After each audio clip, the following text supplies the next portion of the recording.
What's up, guys? Welcome back to the channel. Today we're going to be discussing our top trade targets for round 14. So this is the hardest buy round by far from what it seems from a lot of teams. For me, it's definitely the hardest. Alright, let's get into it. So just sussing out the top trade ins for this week. It's obviously Jai Newcombe, pretty dominant. If you don't have Newcombe, definitely bring him in. This is the week for sure. Almost a must-have, even though he only played one game. I mean, you can wait for his bubble game, but I don't think it's worth waiting personally. I think you may as well just grab him now because he's had his bye. Luke Edwards, people bringing in him as well. The thing with him is he has the bye this week, so I probably would be a little bit hesitant to bring him in. Aaron Hall we'll discuss. So with Hall, he's averaging about 115 besides injury. So look at his scores. So he's had this 6 injury game and a 37 ever since that. Besides that, I should say. 81, 133, 106, 113, 112, 104, 121, 141. So huge scores from Aaron Hall. Definitely bring him in if you don't have him. I know he's 530. Probably could end up being 600. I mean, he's a jet, Aaron Hall. So if you don't have him yet, please get him in. I think he's an absolute must-have, especially judging by the fact that he has had the bye already. And Cole Langford, so he's my semi-pod pick for this week. Not many people talking about him. Definitely a bit of risk involved, but I think from what we've seen, he's had the midfield role implemented into his game after round 9. So he had a 67, but then he went a 101, 125, 126. So Langford for me is worth the risk. Really nice price of 474k. I think he'll potentially average 100 from here on out. I don't see him averaging any lower than 95, which is good, as long as he plays midfield. And I mean, the 3-round average of 117 is really, really nice. Another factor with Langford is he has McGrath injured. So I don't know who they bring in for McGrath, but whoever they bring in, I don't think it's going to take time from Langford. If anything, it's going to give him more CBAs than he already had. And he was getting plenty. I checked the CBAs. The last 3 or 4 rounds, Langford has had so many CBAs, like the 20 mark, round 20, 21, 22, and then the round before that he had 1. So he's had a pretty obvious midfield role change, which is huge. And I'm pretty happy bringing him in. I like the price. I think I like it, the amount of risk involved. It's either him or Dusty for me, but if I get Dusty, I have to wait a week. So I'm happy to get Langford now. And yeah, I think definitely bring Langford in if you guys are thinking about him. So they're the most popular traded in. In terms of Isaac Heaney, definitely get him out. He sucks. A massive trap. I think I said he was a decent option, but I always knew he's a trap because the thing with him is he always plays forward. He doesn't play midfield. Previous seasons, he actually has played a little bit of midfield time, but ever since like 2019, he's just been playing all forward, which really sucks for SuperCoach. Yeah, he had some good games, the 110, 86, the 128. He had a really good sample size of those 3 rounds, and everyone was like, you know what, let's jump on him, he's 300k. And unfortunately, the 55 and 42, he's burnt everyone that did it, and a lot of people did it. I was very lucky to avoid him. If you do have him, please get him out. So let's filter it by defence. So my number 1 trade target for this week in the backline is Daniel Rich. Now, I've been speaking about him for a while. He takes a lot of kick-ins. Pretty much all the Brisbane kick-ins go to Rich.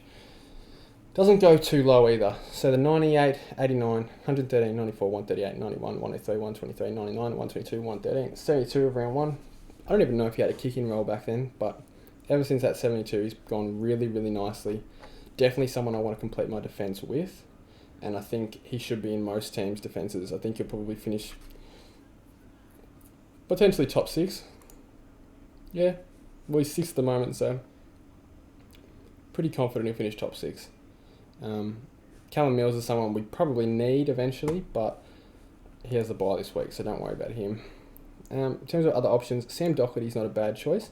The thing I like about Doherty, and it sort of works against Rich, so with coaches, they can change the roles of these players in a heartbeat.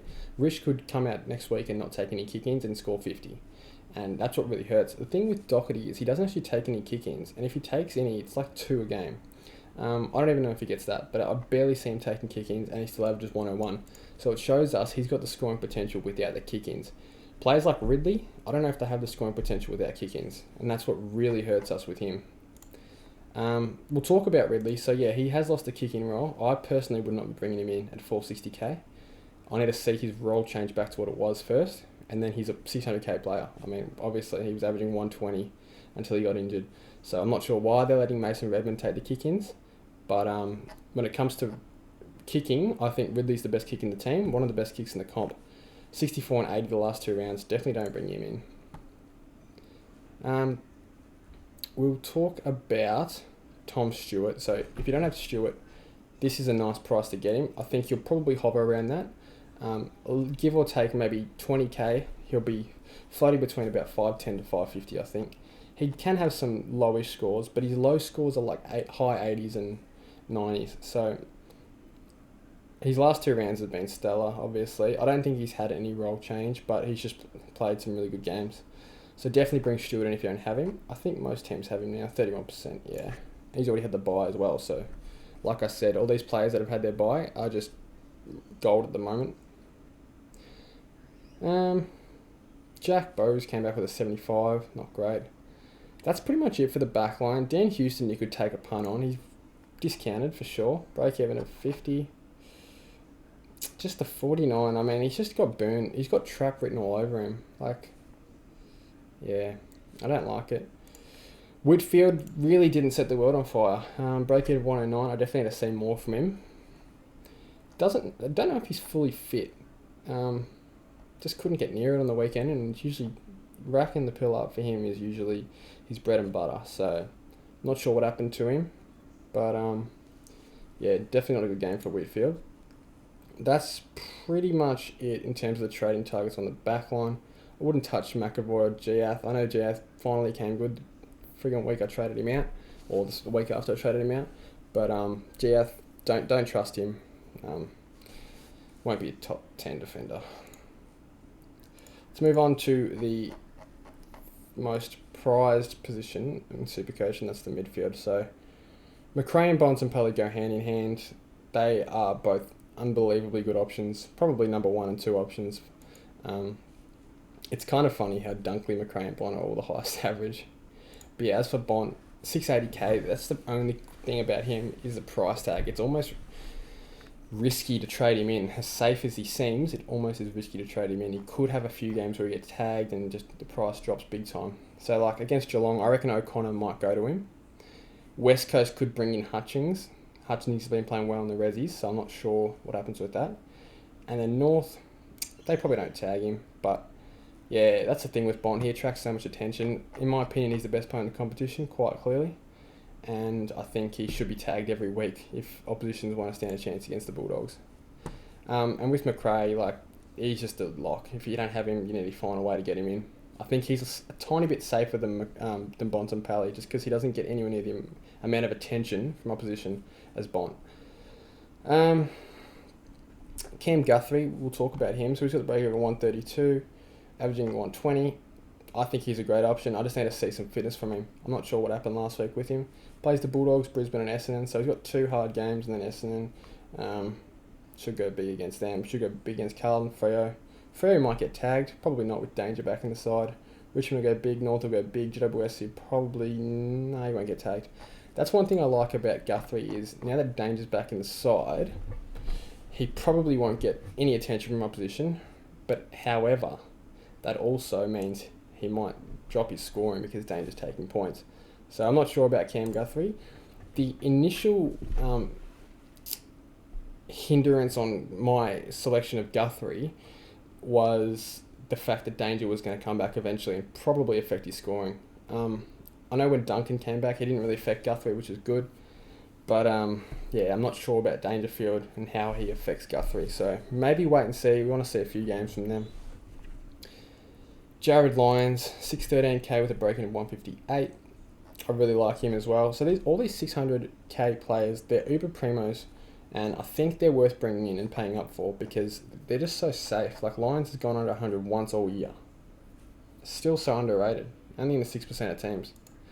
Chuck Miller's in the same boat, so he's unreal. He got tagged this week and still managed to score 127. So ever since he stopped tagging this year, look at him, 146, or 132, 96, 146, 115, 115, 133, 153, 127. They are some unreal scores. I just realised I've got my gaming overlay on my SuperCoach video, which is a bit annoying for you guys as you can't see the scores, but if you want to subscribe, my gaming channel is Hippo2K. But yeah, Tuke Miller's a great option. Definitely I honestly said last week I didn't think he'd get tagged, and he got tagged. So I'm not sure if that's gonna be the wave now. That everyone's gonna tag Tuke Miller. I don't know, but it clearly didn't work. Sarong's a good tagger. It didn't work. So hopefully it means he can shape tags on a regular basis. Jack Steele is someone we definitely need. Unfortunately, he's got the bye this week, so we're going to have to wait a week on him. I was very lucky when I traded him in. So I traded him in round 11, and he's gone 154, 140, and 126. So got very lucky with Jack Steele. Now we'll move on to Sam Walsh. So with Walsh, actually, we'll talk about Parrish for a second. So Parrish is absolute top dollar. That's the thing that worries me. Similar to Bont, you're paying absolute top price for these guys. Can they maintain it? Probably not to the extent they are. I mean, Parrish is not going to average 150 for the rest of the season. I think eventually he starts getting tagged. I mean, it's only a matter of time now. And I think he's the sort of player that could potentially be shut down hard by a tag, similar to how Merritt does. But yeah, Parrish is risky. I don't see him being consistent all year. He's a gun, but I don't see him doing it all year. 5 round average of 140 is unreal though. Moving on to Sam Walsh.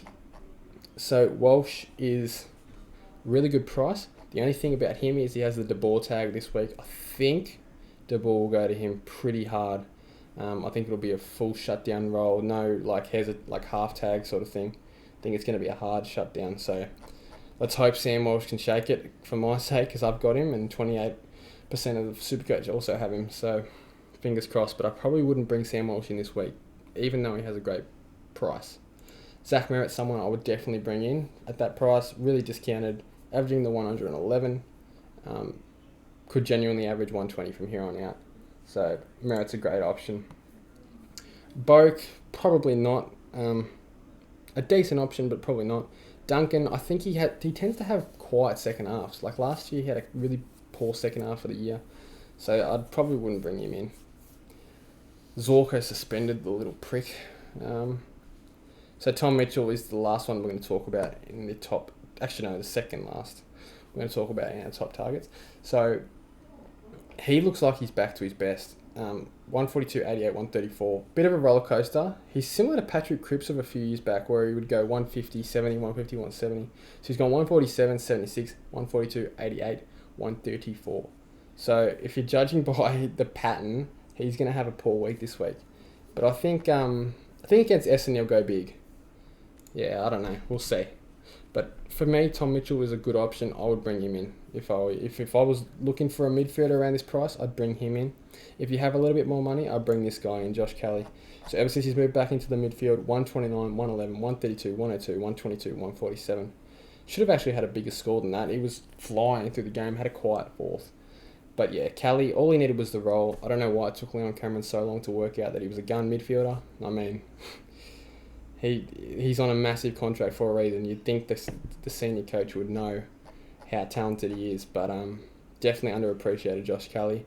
And I think finally starting to get some recognition from the general public about how good he is, because he dominated on the weekend. But definitely bring him in. He's probably my number one trade option for this week, based on value and scoring potential. Plays Carlton this week. He scored a 205 against Carlton before, as you guys can see right here. So, yeah, definitely a great option. That's pretty much all we'll talk about. There's obviously more relevant players, but my number one trade target for the midfield would be Kelly. Then I would go Merritt, and then Tom Mitchell. And that's just based on value. If you can grab anyone, I'd probably grab Bont. Because I'm judging that most people are probably going to have McRae. I'd probably grab Bont if I could grab anyone, because he is just a gun and he's got that massive ceiling. On to the rucks. The only one we can really talk about is Ned Reeves. So fingers crossed he plays. The only thing I'm a little bit worried about him is the fact that Segler played really well. Reeves had an 82 and a 90, so if he does play, it's huge because of his massive cash gen boost for us. But the thing is, I don't know, Segler's got 131. I don't think they're going to drop him. Like, If he gets dropped off 131, that's just dumb. So, yeah, I don't think we can trade in Reeves because I don't think he's going to play. But who knows? They might play 3 Ruckman. I don't think it's ever been done. As far as I know, I don't think it's ever been done. But McAvoy, Segler, and Reeves, 3 Musketeers. But that's pretty much it for the rucks. There's not really anyone to trade in. I hope you have Gawn and Grundy or Gawn and Nick Nat. I personally don't think it's worth trading in Nick Nat for Grundy, but that's just me. Onto the forwards. So the forwards are probably the biggest talking point of recent, just because there's so little of them and there's a lot of potential traps. Nick Hind, I think, is a good option. The thing is, I don't like having Hind and Ridley. I don't like the idea of that. So we won't talk about Hind. Zeeble, I assume everyone already has, 62% of teams. If you don't have him, this is a good price to get him. I know he's dropped his scoring a bit, 3-round average of 96 and a 5-round of 98, but he's still a consistent 95 to 100 average. I know Aaron Hall's taken a lot of points from him, but he's still a great option on the forward line. Very, very safe for a 90 score every week.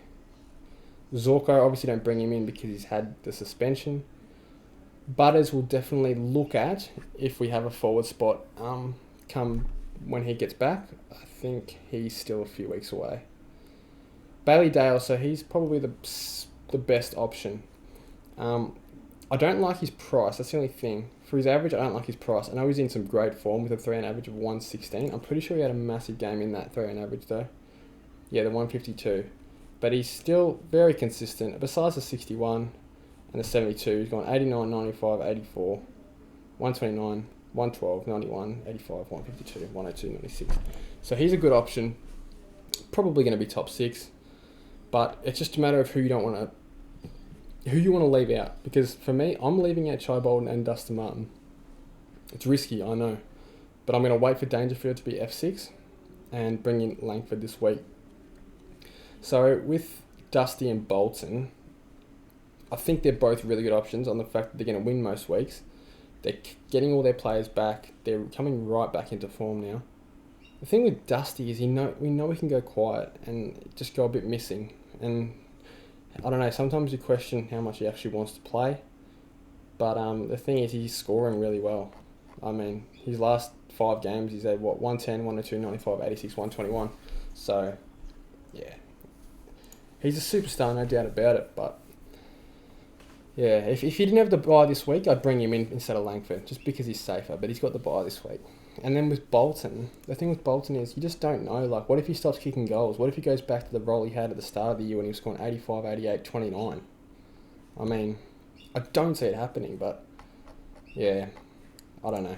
I just don't know with these Richmond players. Hawkins, a lot of people talking about potential pod, only in the 6% of teams, probably going to average 95 to 100 from here on out, comfortably. Plays the Bulldogs and Brisbane next. They're hard opponents. I'll probably wait another 2 or 3 weeks on him. So Aaron Hall, like I said before, if you don't have him, please get him in. Toby Green, see, I was going to jump on him this week. I was worried I was going to lose my main league matchup. And I was like, all right, I need Toby Green. He can be my F5. But I thought, I do not trust this guy. I know he's a gun, but the actual stat was he had to kick 4 goals to ton up this season prior to this game. And of course, the outlier was this game. Anyway, I don't think Toby Green's a safe option. I don't like it at all. I was only going to bring him in because I was desperate last week and I needed someone who had their bye. I was tempted to bring in Dusty, but it would have been stupid. So with Toby Green, I'd probably steer clear. I know he's tempting for that price though. So Nick Hind, like I said, probably wouldn't grab. Hogan's injured. Steel side bottom, he sucks. I don't know what's wrong with him. Impey sucks as well, but we have to hold. I've seen a lot of people trading him out. Please don't trade Impey out. There's no point trading him this week, especially if you got 20 players this week, trade Impey out. But I don't think many teams have 20 players, and if you do, that's pretty friggin' impressive. And then Kyle Langford, like I said before, great option. So that's pretty much it for the forwards. I don't think there's anyone else to discuss, to be honest. Bring in Langford or Hall this week if you're bringing in a forward. If you've got a bit more money and you want a safer pick, bring in Dale. Dale's safer than Langford, but Hall's the best pick overall. So that will do it for the video, guys. Thank you for watching. I hope everyone trades well this week. I know it's hard. And I don't think a lot of teams are going to be able to field 18, myself included. I'm only going to be able to field 15. But good luck with your trades this week, and I'll see you when the final teams are announced.